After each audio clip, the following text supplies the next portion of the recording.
morning all of you. Chapter 3 states census and sample methods of collection of data. In previous class we discussed about census method and sampling method. Now there are some methods of sampling. How to collect data by sampling method. Sampling method means हम पूरी universe की study नहीं कर रहे, कुछ group की study कर रहे हैं, कुछ पार्ट्स की स्टडी करके उसी के अकॉर्डिंग सारी की सारी इंफॉर्मेशन क्या कर रहे हैं, दे रहे. तो census and sample methods of collection of data. So there are some methods of sampling. Number first, random sampling. Methods of sampling. Number first, random sampling. Random sampling means in this method of sampling, each and every item of the universe has equal chance of being selected in the sample. Each and every item of universe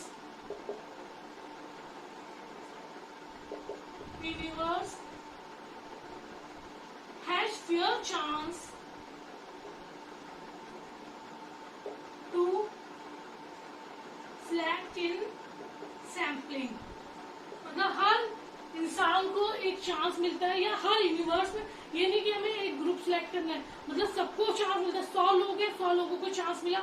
अब जिसकी किस्मत होगी उसे वो chance मिल गया. Like lottery वगैरह में सब लोग टिकट खरीद रहे, जिसकी किस्मत है उसकी लग गई. In other words, there is an equal probability for every item of the universe being selected in the sample. हर बंदे की एक प्रोबेबिलिटी होती है कि भाई ये सिलेक्ट हो सकता है, ये सिलेक्ट हो सकता है, like lottery method. Clear? So random sampling means each and every item of a universe has fair chance to select in sampling. So there are two ways of random sampling. Number first, lottery method. अभी मैंने बताया lottery method सब लोग जानते ही होंगे. Lottery कैसे करते हैं, सबके हम लोगों ने सबकी वो डाली, पर्चियां डाली, और अब जिसका नाम आ गया, जिसकी स्लिप आ गई, उसको चांस मिल जाते हैं, उसको एक फेयर प्राइस मिल जाती है. तो number first lottery method. Number second, table of random numbers. So in random sampling there are two methods, or we can say in random sampling there are two ways of sampling. Number first, lottery method. In this method paper slips are made for each item of the universe. Paper slip बना दी जाती है population में जितने भी लोग हैं. These slips are shuffled in a box. और ये सारी के सारी स्लिप बॉक्स में डाली जाती है और उन्हें सफल किया जाता है. Then impartially some of the slips are drawn to form a sample of the universe. और कुछ स्लिप्स को निकाला जाता है और उन्हीं से पूरी की पूरी इंफॉर्मेशन कलेक्ट की जाती है. मतलब ये एक तरह से फेयर मेथड है. सबकी इंफॉर्मेशन डाली गई या सबका नाम डाला गया और कुछ नाम स्लिप्स के थ्रू उठा लिए गए और उनके थ्रू सारी की सारी इंफॉर्मेशन को प्रेजेंट किया गया. तो लॉटरी मेथड में क्या होता है, पेपर स्लिप्स बनाई जाती है, बॉक्स में डाली जाती है, उन्हें एक तरह से सफल किया जाता है. देन उनमें से कुछ स्लिप्स को निकाला जाता है और उन स्लिप्स के अकॉर्डिंग के पूरे डेटा तैयार किए जाते हैं. Number second, table of random numbers. Some statisticians have prepared a set of tables called tables of random number. A sample is framed with reference to these tables. Of all these tables, Tiplett's table is most widely used. Random sampling में दो methods है. सबसे पहला lottery method. मैंने अभी आपको बताया कि कुछ स्लिप्स को क्या किया जाता था, बॉक्स में डाला जाता था, या कुछ नाम लिखे जाते थे स्लिप्स पे, उन्हें बॉक्स में डाला जाता था, देन उन्हें हिलाया जाता था और कुछ स्लिप्स को क्या कर दिया जाता था, निकाला जाता था और उन्हीं की जो स्लिप्स निकलती थी उन्हीं के अकॉर्डिंग पूरे के पूरे डेटा प्रेजेंट किए जाते थे. तो फेयर इनफ, सबको चांस मिला, और जिसकी किस्मत होगी वो निकल आएगा. दूसरा, table of random numbers. Some statisticians have prepared a set of table. कुछ टेबल्स प्रिपेयर की गई. कुछ स्टैटिस्टिशियन जो बहुत ज्यादा एक तरह से आप बोल सकते हैं बहुत इंटेलेक्चुअल होते हैं, इकोनॉमिक्स वगैरह के या स्टैट्स वगैरह के, उनके थ्रू जिसे क्या कहा गया, table of random numbers. A sample is framed with reference to these table. और इन टेबल्स के अकॉर्डिंग एक सैंपल क्या किया गया, फ्रेम किया गया. और of all these table, Tippett's table. और सबसे ज्यादा फेमस कौन सी टेबल थी, टिपेट्स टेबल थी, जो सबसे ज्यादा यूज की जाती थी या सबसे ज्यादा फेमस थी. Using 41,600 figures, Tipett's has involved 10,400 numbers of 4 units each.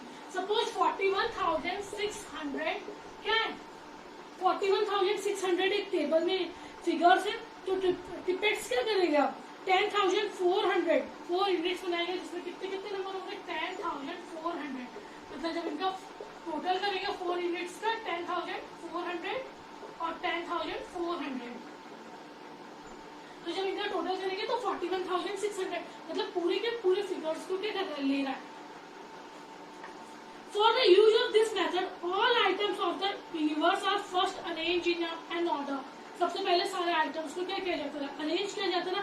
Then using Tippett's table, the required number of items are selected as are needed for a sample. और फिर जितने नंबर्स की जरूरत होती थी उन्हें सिलेक्ट कर लिया जाता. तो सबसे ज्यादा जो रैंडम नंबर की जो टेबल्स बहुत सारी बनी, उनमें सबसे ज्यादा जो इम्पोर्टेंट थी वो टिपेट्स टेबल थी. सबसे ज्यादा जो यूज की गई वो टिपेट्स टेबल थी. जैसे 41,600 फिगर होगा किसी टेबल का, तो 10,400 की 4 यूनिट्स बनाई गई, जिसका टोटल 41,600 है. मतलब सारे के सारे फिगर्स को लिया गया और फिर इन्हें अरेंज किया गया और फिर जिसकी जरूरत थी उतने सैंपल्स को चुन लिया गया. Clear? There are some merits of random sampling and there are some demerits of random sampling. Merits, सबसे पहले मेरिट्स की बात करें तो बायस्ड नहीं है, या आप बोल सकते हैं पार्शियलिटीज की पॉसिबिलिटी बहुत कम रहती है, क्योंकि हमें पता नहीं है हमें किसे सिलेक्ट करना है. हमने सब कुछ रैंडमली या अचानक से सिलेक्ट किया है. लॉटरी मेथड हो चाहे टेबल नंबर वाला मेथड हो, दोनों में हम क्या करें, रैंडमली चीजों को सिलेक्ट करें. तो free from personal bias, number first merit, मतलब किसी की भी पार्शियलिटी की पॉसिबिलिटीज नहीं रहती. फ्री फ्रॉम पर्सनल बायस मतलब पार्शियलिटी की पॉसिबिलिटीज नहीं होती. Clear? Number second, the universe gets fairly represented by the sample. और यूनिवर्स को मतलब एक तरह से फेयरली, क्योंकि हर किसी को चांस मिलता, तो ये फेयर मेथड है. Fairlie represent by the sample. Clear? And number third, very simple. ये लॉटरी मेथड है, कोई छोटे बच्चा भी की चिटे डाली हुई 2-4 चिट्स निकालिए तो कोई सिंपल सा बच्चा भी समझ जाएगा. तो simple and straight forward method, simple and straight forward method. Clear? If there are merits, so there are some demerits of sampling method or random sampling. Number first, this method does not guarantee proportionate representation of different items in the universe. भाई lottery से हमने चुना है, किसी को भी चुन लिया, तो जरूरी नहीं है वो पूरे के पूरे जो यूनिवर्स है उसे रिप्रेजेंट कर पाए. कोई गारंटी नहीं है. अगर हमने लॉटरी से उन लोगों को चुन लिया जो बिल्कुल ही काम के लिए थे, तो इस मेथड में कोई गारंटी नहीं है कि पूरे यूनिवर्स का रिप्रेजेंट या पूरे यूनिवर्स को रिप्रेजेंट करने वाला है sample universe. So this method does not guarantee proportionate representation of universe. Number second, कोई गारंटी नहीं है कि इंपॉर्टेंट आइटम्स वगैरह ही इन्वॉल्व हो. Random sampling does not give weightage to certain important items in the universe. Random sampling में कोई ये गारंटी नहीं है कि भाई इंपॉर्टेंट आइटम्स ही आए. तो random sampling does not give weightage to certain important, कुछ इंपॉर्टेंट आइटम हो सकते हैं. तो random sampling does not give weightage to certain important item, does not weightage to